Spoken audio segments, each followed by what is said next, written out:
नमस्कार, मैं हूं आपके साथ मयंक। आज 15 तारीख है। देखिए, आज रात फीफा वर्ल्ड कप में अर्जेंटीना और ब्रिटेन का मैच होने वाला है। लेकिन इसी मैच के बीच एक सवाल सोशल मीडिया में तेजी से वायरल हो रहा है कि क्या फीफा वर्ल्ड कप खत्म होते ही ईरान के ऊपर एक और बड़ा हमला होने वाला है और क्या ऑल आउट वॉर ईरान के खिलाफ शुरू हो जाएगा जैसे ही ये फीफा वर्ल्ड कप खत्म होगा। देखिए, ऐसा क्यों कहा जा रहा है? डोनाल्ड ट्रंप का एक बयान सामने आया है जो आज रात अर्जेंटीना और ब्रिटेन का मैच है, इसके ठीक पहले ये बयान सामने आया है। हम उस बयान का जिक्र करेंगे और साथ ही ये भी बताएंगे, इस पर चर्चा होगी ही कि सोशल मीडिया में अर्जेंटीना और ब्रिटेन के इस फुटबॉल मैच में किसको बड़ा दावेदार माना जा रहा है। तो हम दो मुद्दों पे चर्चा करेंगे इस मैच में। अर्जेंटीना और ब्रिटेन का जो फीफा वर्ल्ड कप में सेमीफाइनल मैच है, इसकी चर्चा करेंगे और दोनों ही देशों के बीच में खासी राइवलरी रही है, इसकी चर्चा होगी। और इसका ईरान हमले का क्या कनेक्शन है, इसको लेकर एक्सपर्ट्स क्या राय दे रहे हैं, उसकी चर्चा होगी। देखिए, मैं आगे बढ़ने के पहले एक इतिहास रहा है अर्जेंटीना और इंग्लैंड का। वर्ल्ड कप, जो फीफा वर्ल्ड कप हुआ उसमें हमेशा, और इन दोनों को एक दूसरे का कट्टर दुश्मन माना जाता है, राइवल माना जाता है जब भी फीफा की बात होती है या फुटबॉल की बात होती है। इसकी कई वजह, इसके पीछे एक इतिहास चला आ रहा है, हम हल्के में उसका जिक्र करेंगे। देखिए, 1966 में वर्ल्ड कप का, फीफा वर्ल्ड कप का जो क्वार्टर फाइनल मैच था, इस मैच में अर्जेंटीना के कप्तान एंटोनियो रेटिन को रेफरी ने रेड कार्ड दे दिया था, जिसके बाद दोनों देशों के बीच खासी तल्खी देखी गई। और अर्जेंटीना के कैप्टन को जब रेड कार्ड दिया गया तो उसके बाद अर्जेंटीना ने कहा कि ये थेफ्ट ऑफ द सेंचुरी है, सदी की सबसे बड़ी चोरी है, इस तरह की बात उन्होंने कही। और उसके बाद जो है, इंग्लैंड के मैनेजर ने अर्जेंटीना के खिलाड़ियों को जानवर तक कह दिया था। यानी स्टेडियम में तो जो मैच हुआ वो हुआ, लेकिन इसमें ज़बरदस्त बयानबाजी हुई जो काफ़ी ज़्यादा चर्चा में रही। और यहाँ से अर्जेंटीना और ब्रिटेन, इंग्लैंड के बीच में एक राइवलरी शुरू हो गई जहाँ तक फुटबॉल की बात है। उसके बाद जो अगली बड़ी घटना रही वो रहा 1982 का फॉकलैंड वॉर, जो कि दक्षिण अटलांटिक में, महासागर में स्थित है। फॉकलैंड आइलैंड जो है वो, और अर्जेंटीना और ब्रिटेन के बीच इस फॉकलैंड आइलैंड को लेकर एक जंग हुई। काफ़ी खूनी जंग थी, हालांकि बहुत लंबी नहीं चली, लेकिन ये जंग हुई जिसने दोनों देशों के बीच में राइवलरी को अपने चरम पर पहुंचा दिया था। और हालात ये हो गए थे कि दोनों देशों के बीच जो है गहरा राजनीतिक और कूटनीतिक तनाव भी पैदा हो गया। यानी फुटबॉल के बीच तो जो था राइवलरी वो थी, और वो फॉकलैंड का जो युद्ध हुआ उसको लेकर जो है और एक तनाव देखा गया। उसके बाद आप बात करें 1986 की, ये वर्ल्ड कप का क्वार्टर फाइनल मैच था। शायद पूरी दुनिया इस बात को जानती है, डिएगो माराडोना ने जो हैंड ऑफ गॉड गोल कहते हैं, इंग्लैंड और अर्जेंटीना का मैच चल रहा था, क्वार्टर फाइनल मैच था, उसमें बॉल पास की गई डिएगो माराडोना को, और माराडोना ने जब गोल किया और वो हेडर लेना चाहते थे शायद, लेकिन उनके हाथ से बॉल लगती है और वो इंग्लैंड के गोल पोस्ट में चली जाती है।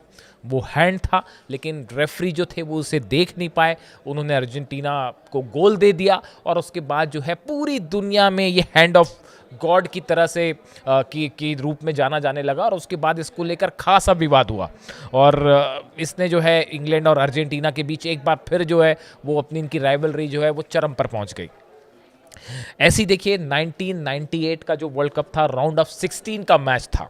इसमें डेविड बेकम जो हैं ब्रिटेन के प्लेयर, उनकी अर्जेंटीना के डिएगो शिमोन के साथ विवाद हो गया, और उसके बाद जो है डेविड बेकम को रेड कार्ड दे दिया गया और वो मैच से बाहर हो जाते हैं, और अल्टीमेटली इंग्लैंड वो मैच हार जाता है। और उसके बाद फिर जो है वो ब्रिटेन में, इंग्लैंड में जो है ज़बरदस्त विरोध हुआ, और डेविड बेकम की भी खूब आलोचना हुई, और दोनों देशों के बीच एक बार फिर जो है वो बयानबाजी शुरू हुई, और वहाँ पे भी जो है खासी तल्खी देखने को मिली। अब देखिए, अगर इस फीफा वर्ल्ड कप की बात की जाए, इसमें दोनों टीमों के अब तक के सफ़र तक, सेमीफाइनल के सफ़र पर अगर नज़र डाली जाए तो आप देखिए, इंग्लैंड ने जो है वो शानदार शुरुआत करते हुए ग्रुप स्टेज में क्रोएशिया को पहले 4-2 से हराया। उसके बाद घाना के साथ 0-0 खेला उन्होंने, फिर पनामा को 2-0 से हराया। उसके बाद जो है नॉकआउट में कांगो डीआर, मैक्सिको, और क्वार्टर फाइनल में नॉर्वे को 2-1 से हराया। यानी इंग्लैंड जो है जीतता रहा मैच और दबदबा बनाए रखा उसने। इसके अलावा अगर आप स्टार प्लेयर्स की बात करें इंग्लैंड के, तो हैरी केन जो है उनकी तरफ से शानदार परफॉर्मेंस जारी है। इसके अलावा जूड बेलिंगम जो है इनकी तरफ से शानदार परफॉर्मेंस जारी है। और गौर करने वाली बात यह है कि इंग्लैंड ने अब तक जो 13 गोल किए हैं उसमें से 12 गोल केन और जूड बेलिंगम के बीच में, दोनों ने 6-6 गोल किए हैं। ये अपने आप में एक रिकॉर्ड है कि टोटल 13 गोल अब तक इंग्लैंड ने किए हैं, जिसमें से 12 गोल ये दोनों ने मिलकर किए हैं। यानी ये दोनों बड़े दावेदार हैं अगले मैच के लिए। और अगर अर्जेंटीना की आप बात करें, देखिए अर्जेंटीना ने ऑस्ट्रेलिया को पहले अल्जीरिया को 3-0 से हराया, ऑस्ट्रिया को 2-0 से हराया, जॉर्डन को 3-1 से हराया।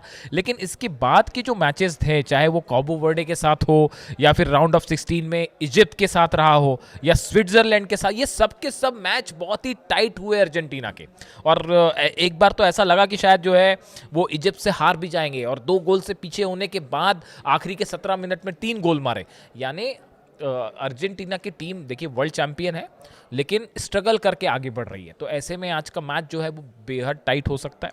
और दूसरी चीज़ देखें आप, अर्जेंटीना के जो 17 गोल हैं उसमें 8 गोल मेसी ने किए हैं। तो मेसी पे बहुत कुछ डिपेंड करेगा। अर्जेंटीना के प्लेयर्स ये मान के चल रहे हैं, मतलब व्यूअर्स ये मान के चल रहे हैं कि मेसी जो है एक बार फिर उनका परफॉर्मेंस होगा, अपने दम पे वो जीत दिला देंगे। तो यानी अब ये मुकाबला जोरदार देखने को मिलेगा। इस दोनों की राइवलरी की अगर बात की जाए, देखिए दोनों टीम के बीच में किसी एक टीम को बेहतर कहना संभव नहीं है। जो जिस तरह की चर्चाएं सोशल मीडिया पे है, दोनों टीम के प्लस माइनस है। लेकिन मेसी जो है बड़ा एक्सपीरियंस रहा है, सबसे ज़्यादा तजुर्बेकार प्लेयर है। और हैरी केन जो है वो भी काफ़ी शायद आखिरी वर्ल्ड कप उनका भी। तो ऐसे में मैच जो है ज़बरदस्त टाइट मैच देखने को मिलेगा। अब देखिए ये क्यों कहा जा रहा है, जिसकी शुरुआत मैंने जिक्र किया कि फीफा वर्ल्ड कप को के फाइनल मैच को क्यों जोड़ के देखा जा रहा है, ईरान वॉर का इससे क्या कनेक्शन है। इस तरह की चर्चाएं जो सोशल मीडिया पे है, उसकी वजह ये है कि ये जो दूसरा सेमीफाइनल होने जा रहा है अर्जेंटीना और इंग्लैंड का, इसके पहले जो है इस मैच से चंद घंटों पहले डोनाल्ड ट्रंप का बयान आया जो आपने सुना होगा। डोनाल्ड ट्रंप ये कह रहे हैं कि अगले हफ्ते से ईरान पर भयंकर हमले होने जा रहे हैं, मतलब जो स्ट्राइक हो रही है उससे बड़े हमले होने जा रहे हैं। तो अब ये डोनाल्ड ट्रंप ने अगले हफ्ते अभी कर देते, अगले हफ्ते का क्या इंतजार कर रहे हैं।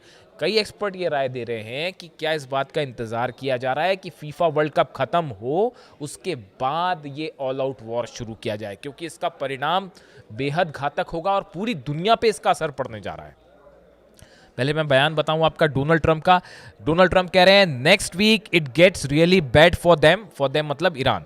Next week it gets really bad for them because next week comes the power plants, next week comes the bridges. अब डोनाल्ड ट्रंप ये कह रहे हैं कि अगले हफ्ते हम ईरान के पावर प्लांट्स पर हमला करेंगे और ईरान के ब्रिजेस पर हमला करेंगे, पुलों पर हमला करेंगे। आगे कह रहे हैं we are going to knock out all their power plants, we are going to knock out all their bridges unless they get to the table and negotiate. जब तक वो टेबल पर नहीं आ जाते और बातचीत नहीं करेंगे ईरान, तब तक हम उन पर हमला जारी रखेंगे और उनके पुल भी उड़ा देंगे और पावर प्लांट भी उड़ा देंगे। Every time they make a deal they break it, इस तरह का आरोप उन्होंने लगाया। You better make a deal you are not going to have anybody left. वो ये कह रहे हैं कि अगर ईरान ने समझौता नहीं किया, डील नहीं किया, तो ईरान में हम किसी को कोई बचेगा ही नहीं डील करने के लिए। इस तरह से डोनाल्ड ट्रंप की धमकी आई है। इसके बाद देखिए ये जो इन्होंने नेक्स्ट वीक शब्द का इस्तेमाल किया, कई सारे सोशल मीडिया में जो वॉर एक्सपर्ट्स हैं और कई जानकार जो हैं वो इस बात को शुरू से रख रहे थे कि जो सीज फायर भी हुआ, क्या ये पूरा फीफा वर्ल्ड कप को देखते हुए किया गया। बहुत बड़ा अमाउंट इन्वॉल्व होता है उसमें, एडवर्टीजमेंट से लेके तमाम चीज़ें होती हैं। तो क्या इस फीफा वर्ल्ड कप को ध्यान में रखते हुए ईरान के साथ सीज फायर किया गया था। और अब जो डोनाल्ड ट्रंप कह रहे हैं, जो उन्होंने सेमीफाइनल जैसे जैसे फीफा वर्ल्ड कप खत्म होने आ रहा है, आप देखिए जंग बढ़ती जा रही है। कई लोग इस तरह की राय दे रहे हैं कि जैसे जैसे फीफा खत्म होने आ रहा है, अब एक सेमीफाइनल बचा है, उसके बाद संडे को शायद अगला फाइनल है, बस बात खत्म। उसके बाद फीफा वर्ल्ड कप खत्म। तो जैसे जैसे वर्ल्ड कप खत्म हो रहा है, ये हमले शुरू होते जा रहे हैं तेज। तो क्या इसका कनेक्शन है, चूंकि शुरू से लोग इस तरह की बात कर रहे थे। और अब डोनाल्ड ट्रंप का ये बयान ठीक सेमीफाइनल के अर्जेंटीना इंग्लैंड के मुकाबले के पहले उनका इस तरह का बयान आना कि नेक्स्ट वीक जो है we are going to knock them out और हम ऐसा कर देंगे वैसा कर देंगे, उसको लेकर अब ये कनेक्शंस लोगों ने जोड़ना शुरू कर दिया है कि वर्ल्ड कप खत्म होगा और हमला होगा। और इस बात को लेके ईरान भी बताया जा रहा है कि बड़ी तैयारी में जुट चुका है, खासकर इस बयान के बाद कि बड़ा हमला होने जा रहा है ईरान पे, ऑल आउट वॉर होने जा रहा है, जिसको लेकर रशिया भी एक्टिव है, चाइना भी एक्टिव हो गए। जो डूम्सडे प्लेन रूस भेजा गया, वो प्लेन क्यों भेजा गया, उसको लेकर तमाम हैरान करने वाली थ्योरी सामने आ रही है, उस पर अलग से चर्चा होगी। लेकिन फिलहाल आप देखें, पिछले 12 से 24 घंटे के अंदर ईरान ने अपने गियर्स बदल दिए हैं और जो हमले हो रहे हैं अब उसमें फतह 2 मिसाइल का इस्तेमाल होना शुरू हो गया है, खुर्रमशहर 4 का इस्तेमाल होना शुरू हो गया है, जुल्फिकार मिसाइल, ये डेडली मिसाइल्स मानी जाती हैं। अभी तक ईरान की तरफ से हमले हो रहे थे, शाहिद ड्रोन से हमले हो रहे थे, या फिर इमाद या कद्र जैसी मिसाइल जो है उनसे हमले हो रहे थे, लेकिन अब उन्होंने जो है अपनी ज़्यादा खतरनाक मिसाइल्स बाहर निकाल दी हैं, जो कि जिन्हें रोकना अमेरिका के डिफेंस के बस की बात नहीं है। जब पेट्रियट सिस्टम के ऊपर हमला हो सकता है और वो तबाह हो सकता है, तो फिर कैसे पेट्रियट सिस्टम रोक पाएगा?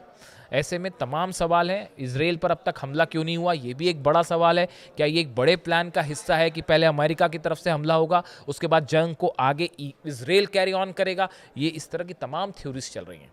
लेकिन जिस तरह से इस मैच की सोशल मीडिया में जो फुटबॉल के फैंस हैं वो बात कर रहे हैं अर्जेंटीना और इंग्लैंड की मैदान की जंग की, और दूसरी तरफ चर्चा है असली उस जंग की जिसमें ईरान जो है वो अमेरिका पर भारी पड़ता दिखाई दे रहा है। इससे जुड़ा जो भी अपडेट होगा आप तक पहुंचाएंगे। Thank you so much.